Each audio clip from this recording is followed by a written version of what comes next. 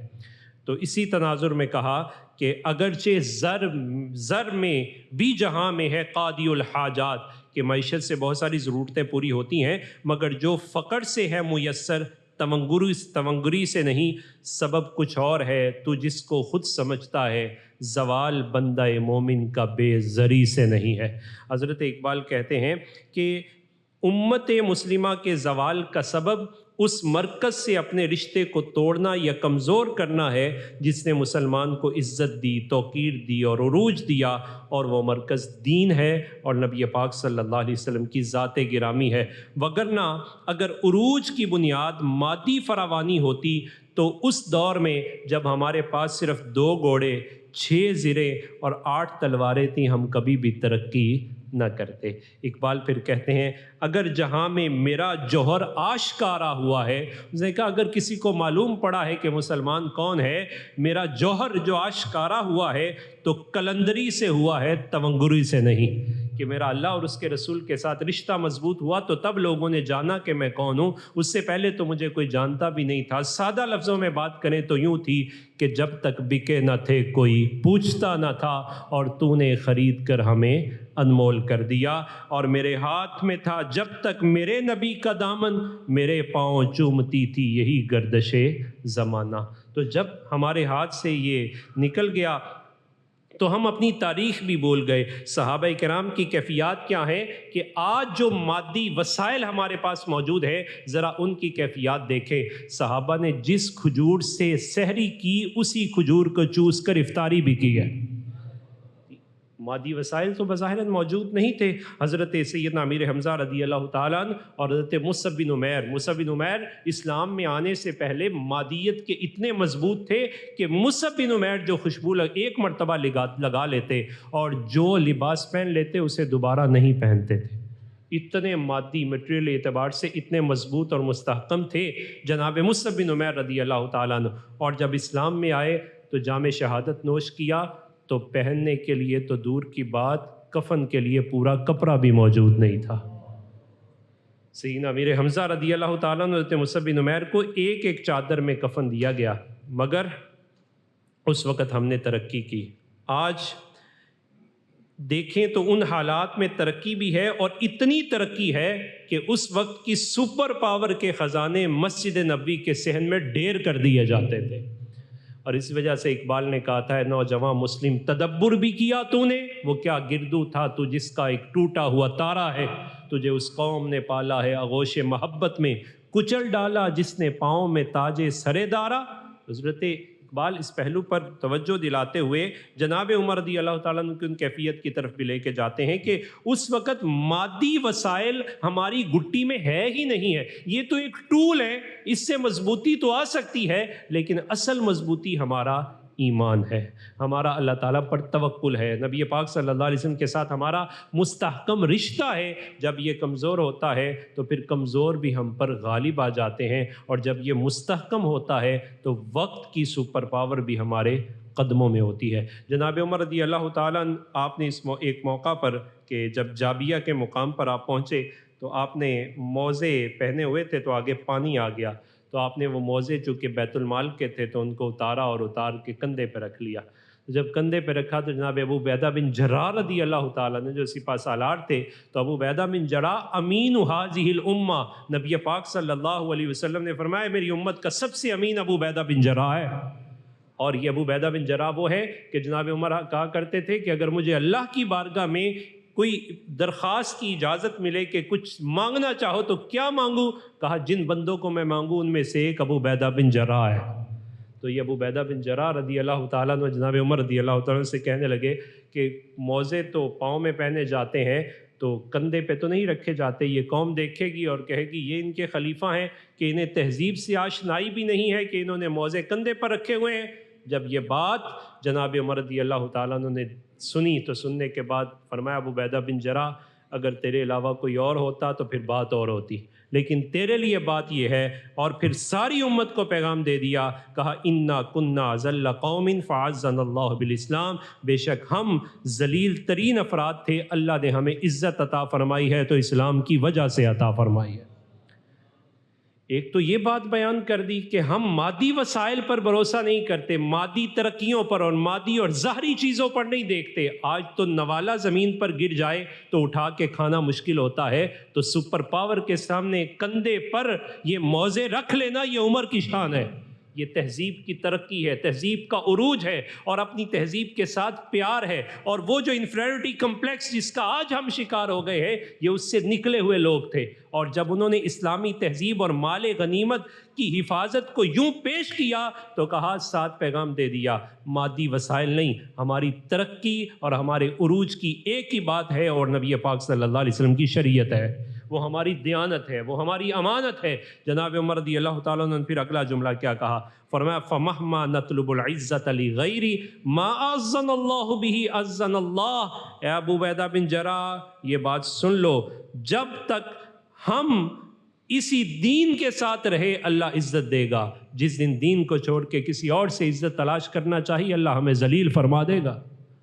یہ جناب عمر رضی اللہ تعالیٰ نے بڑا مختصر سا فارمولہ بیان کیا، اور یہ امت کے عروج و الزوال کے اسباب کا اگر خلاصہ سمجھا جائے تو وہ خلاصہ بھی یہی ہے کہ عزت، کامیابی، کامرانی کا مدار اللہ تعالیٰ کی ذات اور اللہ تعالیٰ کے عطا کردہ دین، اور اس پر بھروسہ ہے، اس پر عمل ہے۔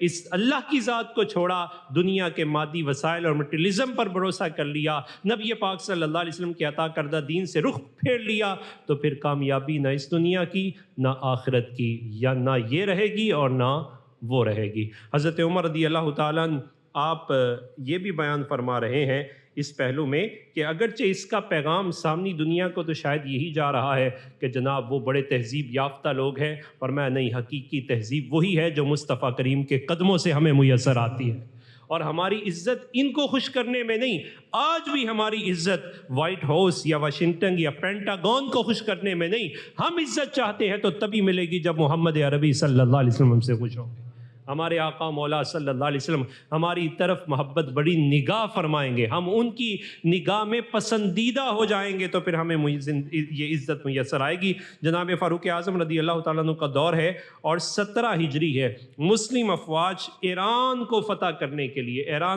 کرنے کے لیے یہ اس وقت کی سپر پاور ہے۔ یوں سمجھیے کہ جس طرح اس وقت پاور کوریڈور میں امریکہ اور چائنا سامنے کھڑے ہوئے ہیں اور باقی سارے ان کے ہینڈلرز یا فیسیلیٹیٹر بننے کا کردار ادا کر رہے ہیں، اس وقت کیسرو کسرا بڑی طاقتیں تھیں۔ جناب عمر خود مدینہ میں رہے، اور جناب عمر رضی اللہ تعالیٰ عنہ نے ایک لشکر جناب موسیٰ اشعری رضی اللہ تعالیٰ عنہ کی قیادت میں روانہ کیا، تو تستر کا گورنر جس کا نام ہرمز تھا وہ مسلمانوں کے خوف سے قلعہ بند ہو گیا، محصور ہو گیا، اس نے اپنے آپ کو قید کر لیا، جناب ابو موسیٰ اشعری رضی اللہ تعالیٰ نے بڑے دن اس کا محاصرہ کیا، بالآخر ان کو عزیمت کا سامنا کرنا پڑا اور بات یہاں تک پہنچی، وہ کہنے لگا میں آپ سے بات نہیں کرنا چاہتا، میں آپ کے امیر سے بات کرنا چاہتا ہوں۔ فرمایا وہ تو وہاں نہیں آ سکتے، تو کہنے لگا مجھے وہاں پہنچانے کا انتظام کیجئے۔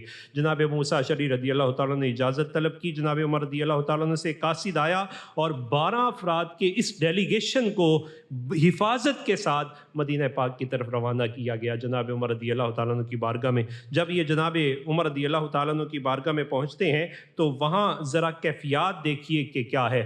یہ گورنر ہے تستر کا، اور جس عالم میں یہ یہاں سے چلا ہے اس کی کیفیات یہ ہیں کہ پورے کا پورا وہ مادی لباس اس کے پاس موجود ہے، سونا چاندی پوری طرح اس نے پہنا ہوا ہے، پوری شان و شوکت کے ساتھ۔ جب مسجد نبوی میں پہنچے تو وہاں پہنچ کر یہ بھی حیران ہے اور اہل مدینہ انہیں دیکھ کر حیران ہے۔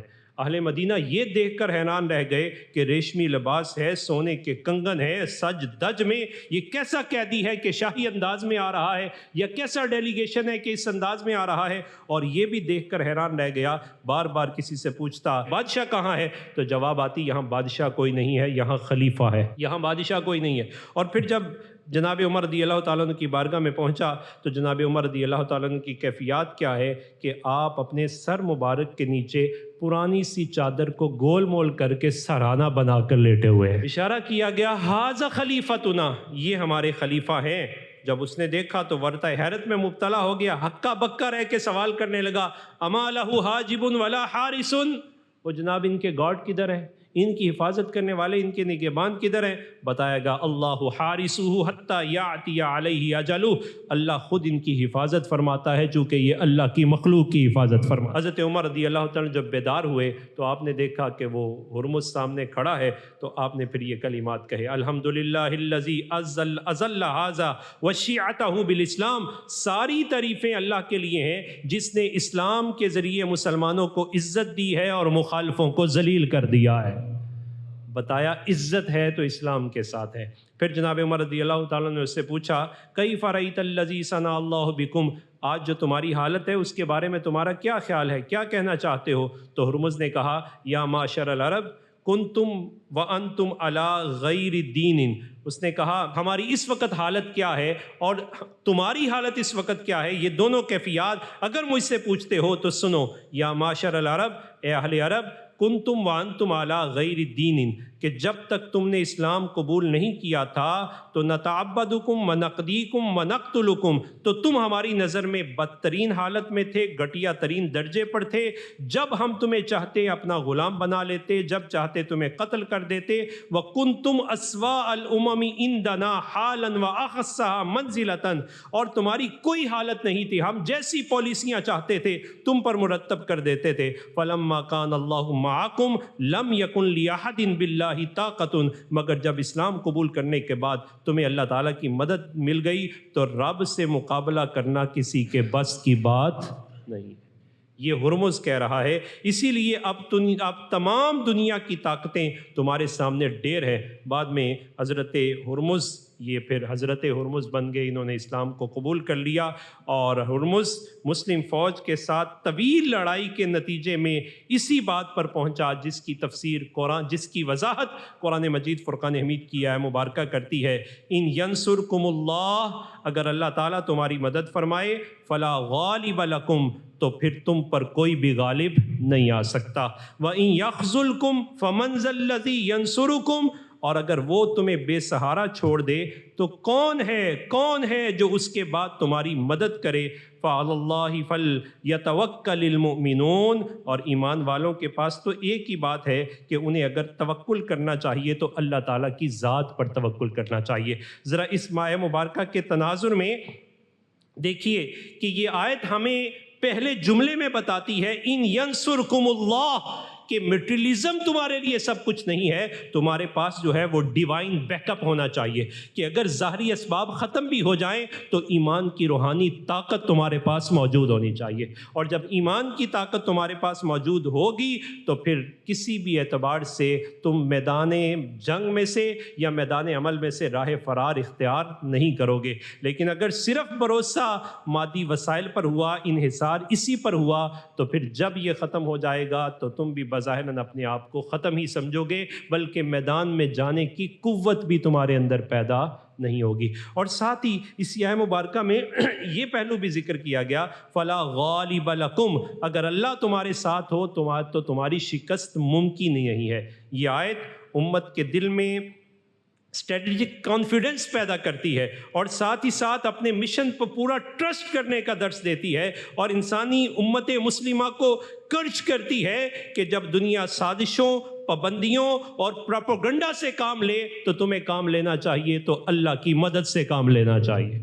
اللہ تعالیٰ کے ساتھ تمہارا رشتہ مستحکم مضبوط ہونا چاہیے۔ فَمَنْ ذَا الَّذِي يَنْصُرُكُمْ، کہ کیسا عجیب ایک سوال اٹھایا ہے کہ کیسی عجیب بات ہے کہ اگر تمہیں سارے چھوڑ بھی دیں، سارے مقابل آ جائیں، اللہ تمہارے ساتھ ہو، تو کافر کہہ رہا ہے تمہیں شکست نہیں دی جا سکتی۔ اور اگر اللہ نے تمہیں چھوڑ دیا اور ساری دنیا کے مالی اسباب بھی تمہارے پاس آ گئے تو اللہ کا مقابلہ وہ نہیں کر سکے تو تم کیسے کر سکو گے؟ تو ان کیفیات کو قرآن مجید فرقان حمید کے آخری الفاظ، اس آیت کے آخری الفاظ کے اس مفہوم میں بھی ذکر کیا گیا، وَعَلَى اللَّهِ فَلْيَتَوَكَّلِ الْمُؤْمِنُونَ، کہ توکل کا انقلابی پیغام ہمیشہ اپنے پاس رکھو کہ توکل صرف جذباتی سہارا نہیں ہے بلکہ ایک مضبوط نظریاتی بنیاد ہے کہ جو انسان کو اللہ سبحانہ تعالیٰ کے ساتھ جوڑے رکھتی ہے، اور جو اللہ پر بھروسہ کرتا ہے پھر اللہ تعالیٰ بھی اس کو مایوس نہیں فرماتا۔ تو خلاصہ یہاں تک کی گفتگو کا ہمارے سامنے یہ آیا کہ اللہ پاک نے انسان کو فقر و فاقہ سے نہیں بلکہ فکری اور روحانی اور ایمانی زوال سے خبردار کیا ہے۔ قرآن و سنت کا نور ہو اور تاریخ اسلامی کے صفات ہوں، یہ سارے کے سارے اس بات کے گواہ ہیں کہ اصل محرومی وہ دولت کی نہیں، بصیرت کی کمی ہوتی ہے۔ اصل محرومی وہ سونے کا زوال نہیں، وہ ایمان کا زوال ہوتا ہے۔ اگر ایمان مستحکم اور مضبوط ہو تو میدان کیسا ہی کیوں نہ ہو، بظاہراً اگر وہ خندق میں بھی اتر جائیں، کھانے کو بھی کچھ میسر نہ آئے تو کسی کو ہمت نہیں ہوتی کہ ان کا سامنا کر پائے، اور مقابلے پر آنے سے کتراتا ہے۔ ان کا سارا بھروسہ اللہ تعالیٰ کی ذات، نبی پاک صلی اللہ علیہ وسلم پر ہوتا ہے۔ اس تناظر میں مجھے اور آپ کو اپنے زوال کا جائزہ لینا ہے کہ کہیں ہمارے زوال کا پہلا سبب اللہ تعالیٰ پر توکل کی کمزوری تو نہیں ہے، اپنے مادی اسباب اور ان مادی وسائل پر پورے کا پورا بھروسہ تو نہیں ہے۔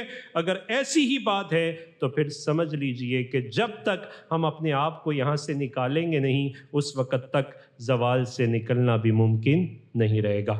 دوسرا سبب جو قرآن مجید فرقان حمید نے یہاں خاص اس پہلو کو ذکر کیا کہ کفار کے ساتھ دوستی، کہ جب اپنوں کو چھوڑ کر پرایوں اور دشمنوں کو اپنا دوست سمجھنا شروع کر دیں تو پھر بھی مسلمان زوال سے نکل سکتا نہیں ہے۔ قرآن مجید فرقان حمید میں رب تعالیٰ سورہ نساء میں فرماتا ہے، ان الکافرین کانوا لکم عدوا مبینا، کہ بے شک کافر وہ تو تمہارے کھلے دشمن ہیں۔ اور دوسری جگہ ارشاد فرمایا، لَتَجِدَنَّ أَشَدَّ النَّاسِ عَدَاوَةً لِلَّذِينَ آمَنُوا الْيَهُودُ وَالَّذِينَ أَشْرَكُوا، سورہ مائدہ آیت نمبر 82، فرمایا کہ تم ضرور لوگوں میں سے سب سے زیادہ اپنی دشمنی میں گوڑا پاؤ گے ان کو جو یہودی ہیں اور وہ لوگ کہ جو مشرک ہیں۔ مسلمانوں کو کون فرما رہا ہے؟ اللہ، کہ یہودی تمہارے دشمن ہیں، مشرک تمہارے دشمن ہیں، سب سے زیادہ تمہاری دشمنی ان کے سینوں میں ہے۔ اور تیسرے مقام پر فرمایا، یا ایھا الذین آمنوا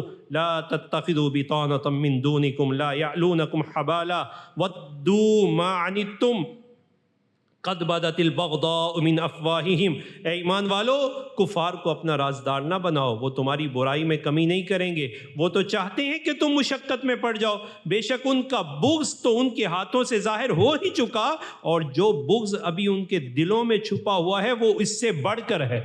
بر صغیر کی تاریخ جاننے والا سمجھتا ہے کہ ایسٹ انڈیا کمپنی کے دوستی کے تعلقات جنہوں نے بڑھائے، نتیجتاً برطانوی سامراج کی تسلیط ہمارے اوپر آ گئی۔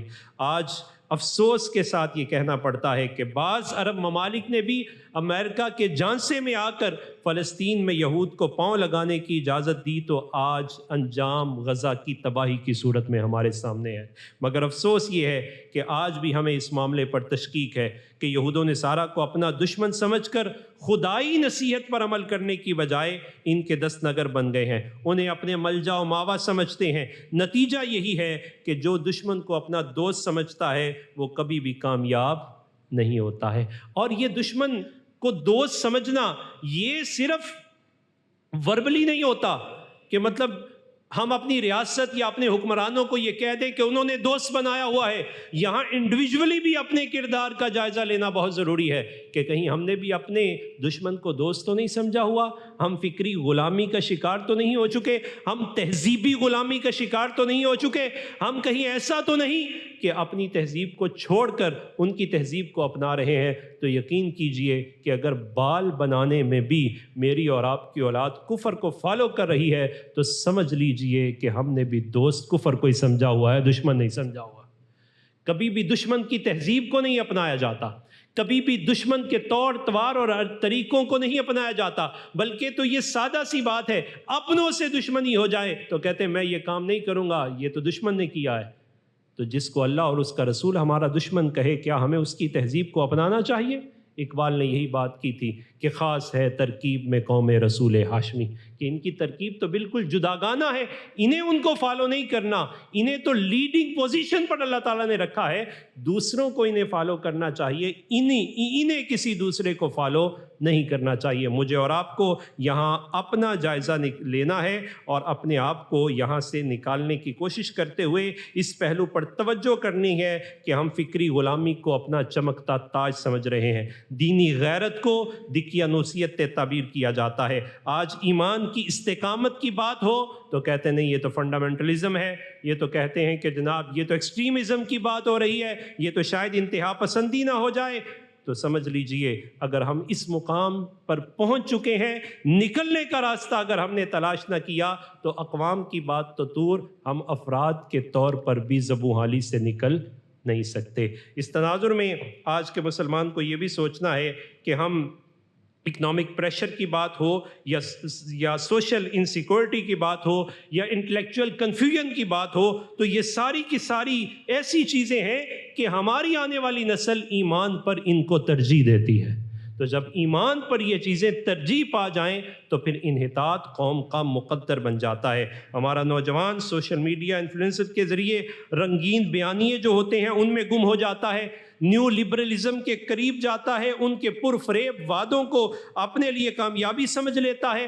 پوسٹ ماڈرنزم کا دور چل رہا ہے اور اس کے فریب میں آ کر ہم ریلیجیس ایڈنٹی اپنے آپ کو مسلمان اور راسخ مسلمان کہتے ہوئے بھی کتراتے ہیں کہ کہیں ہمیں کوئی یہ نہ کہہ دے یہ تو ایکسٹریمزم کی بات ہے، اور یہ کہتا ہے میں تو سیدھا سادہ سا مسلمان ہوں، میں تو ایسا مسلمان ہوں۔ اپنی مسلم شناخت اپنے چہر پر سجانے سے بھی مسلمان بھائی ڈرتا ہے۔ یہ نوجوان نسل اپنی تہذیب اور اپنے کلچر، اپنے لباس سے اس طرح محبت نہیں کرتی جس طرح ایک مسلمان کو محبت کرنی چاہیے تھی۔ ہم اسپرچولی جو ہماری شناخت ہے، روحانی شناخت ہے، اس سے ناآشنا ہو رہے ہیں، کٹتے چلے جا رہے ہیں۔ فکری استحصال اور روحانی بیزاری نے ہمیں اتنا بے حس کر دیا ہے کہ ہم ظلم کو اپنی آنکھوں سے دیکھ بھی رہے ہوتے ہیں، لیکن اس کے باوجود بھی بائیکاٹ کی بات آ جائے تو ہم کشمکش کا شکار ہو جاتے ہیں۔ ہم سمجھتے ہیں پتہ نہیں کرنا بھی چاہیے یا نہیں کرنا چاہیے، اور پھر اخلاقیات ہم پر یوں مسلط ہوتی ہیں کہ ہم مورلی یہ سمجھتے ہیں کہ ہمیں نیوٹرلزم کا شکار ہونا چاہیے، ہم تو نیوٹرل رہنا پسند کرتے ہیں۔ وہ بھئی یہ ہمارا کام نہیں ہے، یہ تو ریاست کا کام ہے، یہ تو اقوام کا کام ہے۔ اقوام تب بنتی ہیں جب افراد اچھے ہوں، اگر افراد اچھے نہ ہوں تو پھر اقوام بھی اچھی نہیں ہوتی، اور امت مسلمہ کا ہر فرد وہ قوم ہے اور یہاں ملت کے مقدر کا ستارہ ٹھہرتا ہے. لہٰذا ہر کسی کو اپنی حیثیت کے مطابق اس انحطاط سے نکلنے کے لیے اپنا کردار ادا کرنا ہے. یہ سوچنا ہے میری فیکٹری میری دکان نہ چلے تو مجھے پرواہ ہوتی ہے. آج امت مسلمہ کا بیانیہ نہیں چل رہا تو کیا امت مسلمہ کے ہر فرد کو کوشش کرنی چاہیے یا نہیں کرنی چاہیے؟ سوچنا نہیں چاہیے کیوں امت مسلمہ کا بیانیہ نہیں چل رہا؟ ہمارے نیریٹو کو کیوں اٹھا کے پھینک کے ردی کی ٹوکری میں ڈال دیا جاتا ہے؟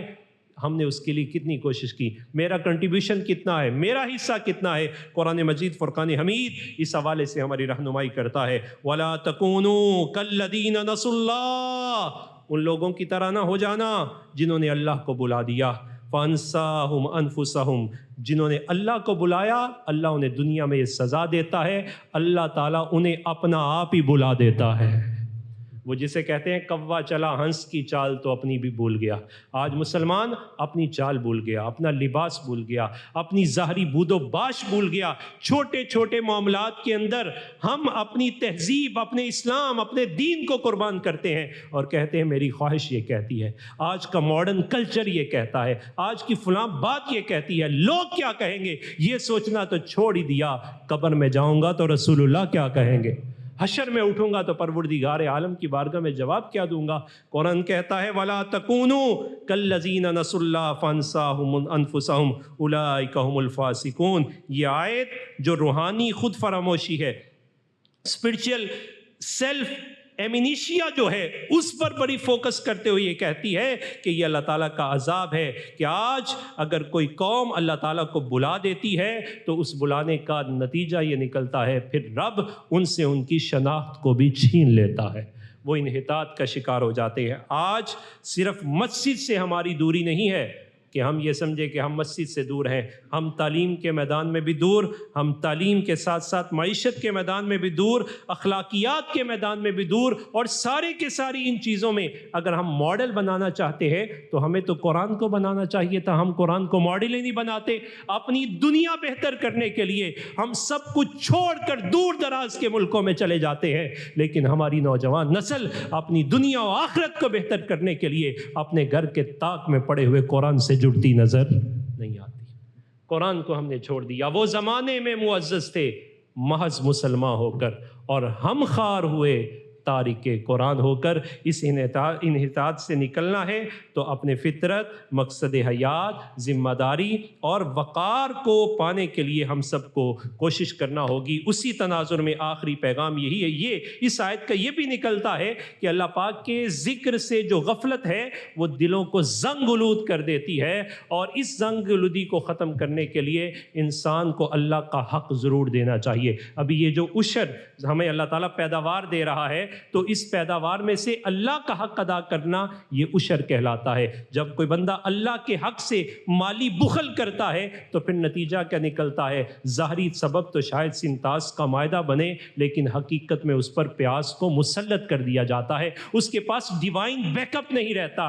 ڈیوائن بیک اپ تبھی آئے گا کہ جہاں اپنی کوشش کرتا ہے وہاں اللہ کی مدد کو بھی اپنے شامل حال کرے. لہٰذا مال کی بھی زکوٰۃ دیجیے، اور جو پیداوار آپ کو اللہ عطا فرمائے اس کا بھی عشر ادا کیجیے.